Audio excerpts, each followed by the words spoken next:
కవితమ్మకి thanks. నీ సొల్లు కబుర్ల ద్వారా ఈరోజు ఆంధ్రదేశం అభివృద్ధి చెందడానికి మార్గాలు నువ్వు తెరిచావు. బహుశా నువ్వు ఈ మధ్యకాలంలో అల్లూరి సీతారామరాజు సినిమా చూసావేమో. దాంట్లో ఒక అతను అంటాడు కదా, ద్వారా మాకు చెప్పులు మూసేవాడు భారతీయుడు, మా బట్టలు ఉతికేవాడు భారతీయుడు, మాకు గడ్డం గీసేవాడు భారతీయుడు, మాకు వంట వండేవాడు భారతీయుడు. ఇవన్నీ చూసి నువ్వు ఎంత చెత్త వాగుడు వాగుతున్నావు అంటే జనాల్ని కిర్రెక్కిచ్చే విధంగా ఈ మన రాష్ట్రంలో మన హైదరాబాద్లో జరిగే స్కూల్స్ అన్నిటిలో కూడా మరి అక్కడ టీచర్లంతా కూడా ఆంధ్ర నుంచే వస్తున్నారు. అక్కడతో ఆగట్లేదు, వాళ్ళ బట్టలు ఉతకటానికి ఆంధ్ర వాళ్ళు వస్తున్నారు. భారతీయుడు అన్నట్టుగా ఆంధ్రుడు అను. రెండోవాడు మన అక్కడ వంట వండేవాడు ఆంధ్రుడు అను. మాట్లాడటానికి ఏమైనా ఉందా? ఆ సినిమా డైలాగులని ఇక తీసుకొచ్చి వాడుతూ ఉంటావు. అంటే హైదరాబాదు మాకు కూడా ఉమ్మడి క్యాపిటలే కదా. మా చేతకాని వాళ్ళ తనం వలన మా చంద్రబాబు పారిపోయి వచ్చి ధైర్యం లేక రేవంత్ రెడ్డి లాగా నిలబడి ఉంటే తాట తీసేవాడు. కానీ పాప ఆయన ఎందుకో మరి ఆ క్షణంలో భయపడి పారిపోయి వచ్చాడు. బట్ ఏదేమైనా సరే నువ్వు చేయడం మాకు చాలా మంచి పని అయింది, అవుతున్నది. ఎందుకంటే మీ ఇంట మీ బాబు కాడి నుంచి, మీ బాబు ఉన్నాడే, మీ బాబు కాడి నుంచి కేసీ రావు, చంద్రశేఖరరావు గారి దగ్గర నుంచి కూడా ఈ నీ వరకు లిక్కర్ క్వీన్ జైలుకి వెళ్ళి వచ్చి హ్యాపీగా తిహార్ జైల్లో బ్రహ్మాండంగా మేత మేసేసి బేవర్స్ ఫుడ్. నువ్వు కూడా మమ్మల్ని అనేదానివా ఏమ్మా? నువ్వు కూడా మమ్మల్ని అనేదానివి. ఎక్కడి నుంచో వచ్చిన వాడు రాజస్థాన్ నుంచి అక్కడ హైదరాబాద్ వచ్చి వాళ్ళు స్కూల్ పెట్టి అక్కడ వాళ్ళకి కావాల్సిన నార్త్ ఇండియన్ ఫుడ్స్ తయారు చేయడానికి ఢిల్లీ నుంచి మనుషులు పిలిపించుకుంటే అక్కడ నీకు తప్పు కనబడలా. వాడు భారతీయుడు అని అనిపించలేదా? వాడు ఢిల్లీ వాడు అని. అక్కడ చాకల వాళ్ళు కూడా ఢిల్లీ నుంచి వచ్చిన వాళ్ళే, రాజస్థాన్ నుంచి వచ్చిన వాళ్ళే. అక్కడ నీకు అనిపించలేదా? ఎంతోమంది మార్వాడీలు బతికేస్తున్నారు, వాళ్ళు ఎవరికి కనిపించలే. నీకు కనిపించేది ఏమంటే నీకు, నీ బాబుకి, నీ కొడుక్కి, నీ అన్నకి ఎప్పుడు ఎలక్షన్స్ వచ్చినా సరే వాళ్ళకి ఎదురుగుండా కనిపించేది మేమే. ఎందుకంటే హైదరాబాద్ని డెవలప్ చేయడంలో మాకు ఒక విశిష్టమైన స్థానం ఉంది. ఆ స్థానాన్ని మేము పదిలపరచుకోలేకపోయాం, డిమాండ్ చేయలేకపోయాం. అందుకనే మీరు ఇష్టం వచ్చినట్టు వాగుతున్నారు. మాలో కనుక దురంధరులు ఉండుంటేనా స్థాయే వేరుగా ఉండేది. లేకపోవటం మా తప్పు. ఎందుకంటే పార్లమెంట్లో మా ఎంపీలని కళ్ళు కప్పేసి పిచ్చ కొట్టేసి బిల్లు పాస్ చేయించుకున్నప్పుడు మా వాళ్ళు ఏం మాట్లాడలా, మా ప్రజల్లో ప్రశ్నించలా. కారణం ఏంటంటే మా ఆంధ్రాలో కడుపు నిండిన బేరం. వీరు ఎప్పుడూ ఉద్యమాలు చేయరు. అక్కడ తెలంగాణ అంటే కొద్దిగా ఆ పౌరుషం ఉంది. ఇక్కడ మాకు పౌరుషాలు లేవమ్మా. నువ్వు చెప్పినట్టు నిజంగా పౌరుషాలు లేవు మాకు. ఈ హైదరాబాద్లో బతకడం ఏంటి అని చెప్పి అక్కడ ఉన్న కంపెనీ అన్నీగా మొదటగా వాళ్ళ యొక్క రిజిస్ట్రేషన్ ఆఫీసులన్నీ ఆంధ్రాకి వచ్చాయనుకోమ్మా, అమరావతికి. ట్యాక్స్లన్నీ అమరావతిలో కట్టాలి కదా. తద్వారా ఏమవుతుంది? రాష్ట్రం ఫైనాన్షియల్గా బలపడుతుంది కదా. అదేవిధంగా ఎంతవరకు మెల్లిగా అంటే కొన్ని పైసలు అక్కడి నుంచి ఇక్కడ షిఫ్ట్ చేయాలంటే టైం పడుతుంది. ఈ లోపల కొన్ని చేయడానికి అవకాశం ఉంటాయి. అలాంటి పరిశ్రమలు మెల్లిగా ఇటు వచ్చేసాయి అనుకోమ్మా, ఎలా ఉంటుంది? మేము లేని రోజున అక్కడ పరిస్థితి చాలా కష్టంగా ఉంటుంది. బయట వాళ్ళు వస్తారు. బయట వాళ్ళు వచ్చినప్పుడు మాలాగా అంటే మృదువుగా ఉంటారు మీతో. బీహారీ వాళ్ళు వచ్చారనుకో మీకు ఎలా చెప్పాలో పాఠం అలా చెప్తారు. నేపాలీ వాళ్ళు వచ్చారనుకో ఆ రీతే వేరుగా ఉంటుంది.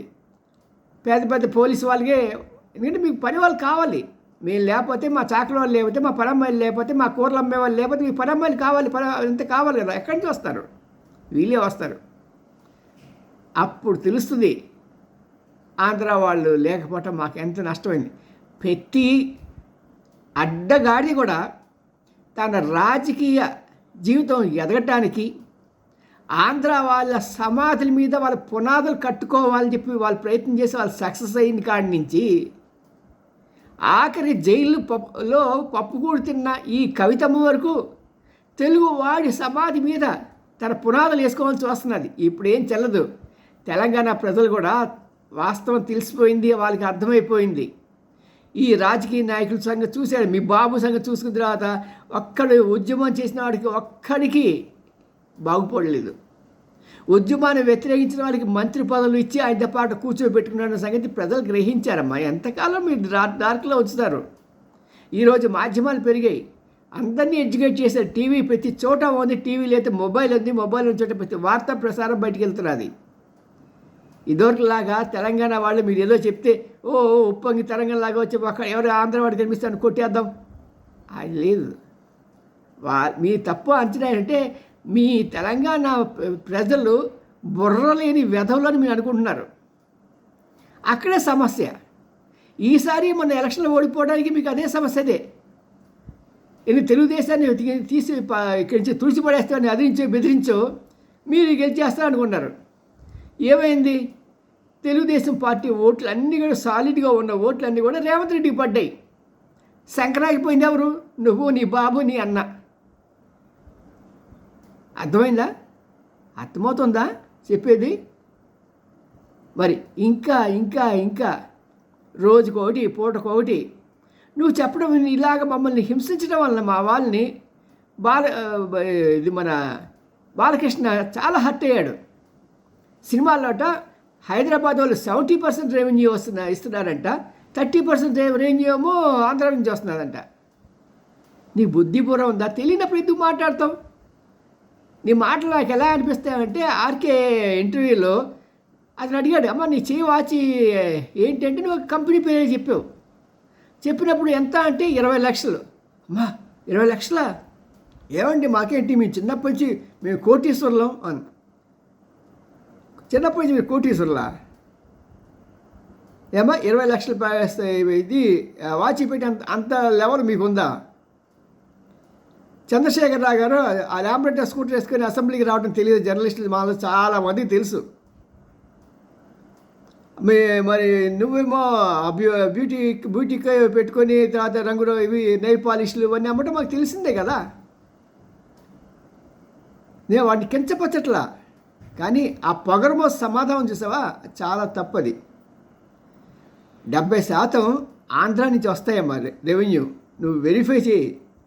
నీకు వెరిఫై అంటే నీకు రకమైన నాకు పదవి లేదో అని ఆ దీంతో నీ బుర్ర ఆలోచించాలి. ఉంటే కదా అని అంటారు జనాలు. నేను అలా అన్నగా ఏదో కొంత ఉండే ఉంటుంది. లేకుంటే మరి అన్ని కోట్ల రూపాయలు లిక్కర్స్ కంపెనీ ఎలా చేసుకుని బయటకు వచ్చి ఉంటావు? ఎంతమంది బుర్ర ఉన్న వాళ్ళు బయటకు వస్తారు కదా. మరి ఏదేమైనా సరే నువ్వు అలాంటి మాటలు అనటం వలన ఈ రోజుల్లో సినిమా తెలుగు పరిశ్రమ మెల్లిగా కదలటం మొదలెట్టింది. సినిమాలు తీయటమే కాదు, ఆల్రెడీ సినిమా స్టూడియోస్ కళాకారులు మెల్లిగా వైజాగ్ వైపు షిఫ్ట్ అవుతున్నారు. అక్కడితో ఆగట్లేదు. జగ్గైపేట మొదలైన ప్రాంతాల్లో మాకు కొంత బంజరు భూములు లాంటివి ఇవి ఉన్నాయి, పనికిరాని భూములు. అక్కడ ఫ్యాక్టరీలు పెట్టడానికి ఆల్రెడీ కొంతమంది వచ్చి సర్వేలు చేసుకుంటున్నారు. కొంత షిఫ్ట్ వస్తుంది. ఒక 4-5 సంవత్సరాల లోపల చాలా వరకు వాళ్ళ ఫ్యాక్టరీస్ ఇక్కడ రావడమే ఒక ఎత్తు అయితే 80% కంపెనీలు కూడా వాళ్ళ రిజిస్టర్ ఆఫీసులో ఆంధ్రాకి మార్చేస్తాయి. ఆంధ్రాకి మార్చడం వలన రెవెన్యూ పెరుగుతుంది.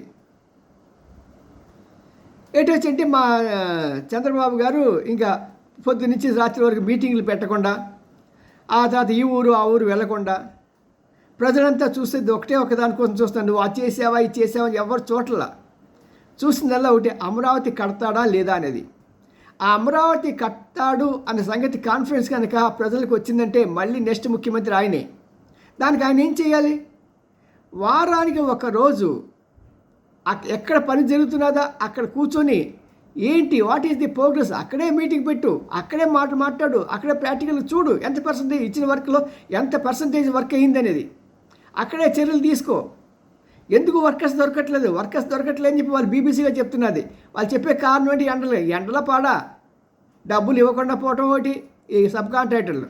రెండోది కావాలని చెడగొడుతున్నారు. ఎందుకంటే రేపు పొద్దున ఈయన రాకపోతే మళ్ళీ మన డబ్బులు ఇరుక్కుపోతాయని చెప్పి వాళ్ళ కాంట్రాక్టర్స్ అంతా కూడా ఒక గూడు పుటాన్ని చేసుకొని వర్క్ని చెడదొక్కుతున్నారు. మీకు తెలియదు, చెప్పేవారు లేరు, చెప్తే రానివారు.